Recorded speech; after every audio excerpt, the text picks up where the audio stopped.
Pak Ustadz, saya mau bertanya Pak Ustadz, apakah Allah akan memaafkan orang yang sudah melakukan dosa besar seperti berzina atau maksiat terlalu banyak? Bahkan saya pernah menggugurkan kandungan di luar nikah. Apakah dosa seperti ini dimaafkan oleh Allah? Apakah masih ada tempat surga ini untuk perempuan seperti ini? Sementara perempuan ini sudah niat untuk perbaiki dirinya, untuk mohon ampunan kepada Allah dan janji tidak akan mengulanginya. Tolong jawab ya Ustaz. Ya, Allah Subhanahu wa taala Maha Pengampun. Allah mendatangkan nama-nama Allah dalam Al-Qur'an dengan Ghafir. Ya, Ghafiridz dzambi wa qabilit taubi. Kemudian Allah mengatakan Ghaffar. Innahu kana ghaffara. Di antaranya Ghafur. Wa huwal ghafurur rahim. Wa huwal ghafurul wadud. Allah mendatangkan nama-nama dengan sifat mubalaghah yang menunjukkan luasnya ampunan Allah, baik Ghaffar maupun Ghafur ataupun Ghafir.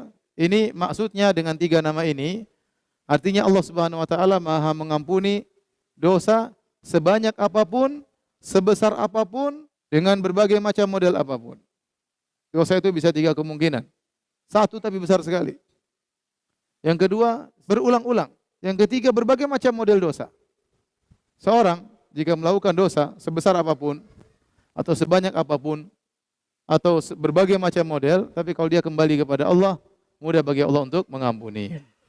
Jangankan dosa zina, yang lebih daripada itu Allah Maha mengampuni. Lihatlah bagaimana para penyihir Fir'aun yang mereka bertahun-tahun mencari nafkah sebagai penyihir, sebagai ahlu syirik.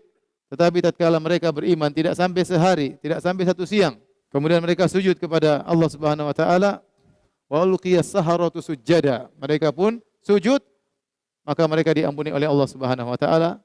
Iman mereka yang cuma sebentar itu menghilangkan seluruh dosa-dosa mereka.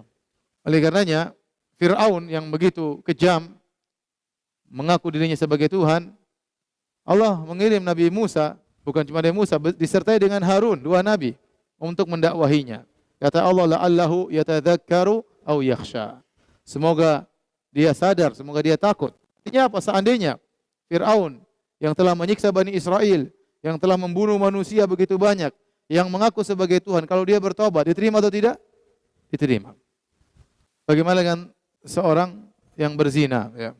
Oleh karena jika wanita berzina dan dia sudah bertobat kepada Allah, dia tangisi dosa-dosanya, memenuhi syarat tobat. Yang pertama, dia meninggalkan perbuatan tersebut, al-iqla' anidz dzam. Yang kedua, dia an-nadam, dia menyesali. Dan yang ketiga, al-azam ala adamil audah, dan dia bertekad untuk tidak mengulangi lagi, maka niscaya taubatnya diterima.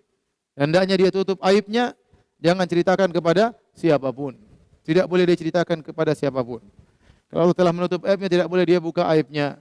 Dosa-dosa yang dilakukan, menggugurkan dan yang lainnya, dia kembali kepada Allah. Maka perbanyak amal soleh. Mumpung Allah masih kasih kesempatan untuk sadar. Perbanyak sholat malam, perbanyak berbakti kepada orang tua. Dan niscaya Allah akan mengampuni dosa-dosa. Tidak ada yang tidak diampuni oleh Allah Subhanahu wa taala. Kata Allah Subhanahu wa taala, "Qul ya ibadiyalladzina asrafu ala anfusihim la taqnatu min rahmatillah, innallaha yaghfiru dzunuba jami'an, innahu wal ghafurur rahim." Katakanlah wahai hamba-hambaku yang tenggelam, israf, berlebih-lebihan dalam melakukan dosa, janganlah kalian putus asa dari rahmat Allah. Sungguhnya Allah Maha mengampuni seluruh dosa dan Allah Maha Pengampun lagi Maha Penyayang. Dan jika orang sudah bertobat kepada Allah, kembali kepada Allah, bisa dia dicintai oleh Allah Subhanahu wa taala. Makanya di antara nama-nama Allah yang indah yang digandengkan adalah wa huwal ghafurul wadud. Dialah Allah yang Maha mengampuni dan Maha mencintai. Sebagian ulama mengatakan ini bantahan terhadap orang yang menyangka jika seorang sudah bermaksiat dia tidak akan dicintai oleh Allah lagi. Tidak benar. Jika seorang sudah bermaksiat kemudian dia kembali kepada Allah, dia sadar bertobat, maka dia bisa kembali meraih cinta Allah Subhanahu wa taala karena Allah menggandengkan sifat Ghafur, nama Al-Ghafur dengan Al-Wadud. Dalam surat Al-Buruj kata Allah, wa huwal ghafurul wadud. Dia Allah yang Maha Pengampun dan Maha mencintai. Allah alam bisawab.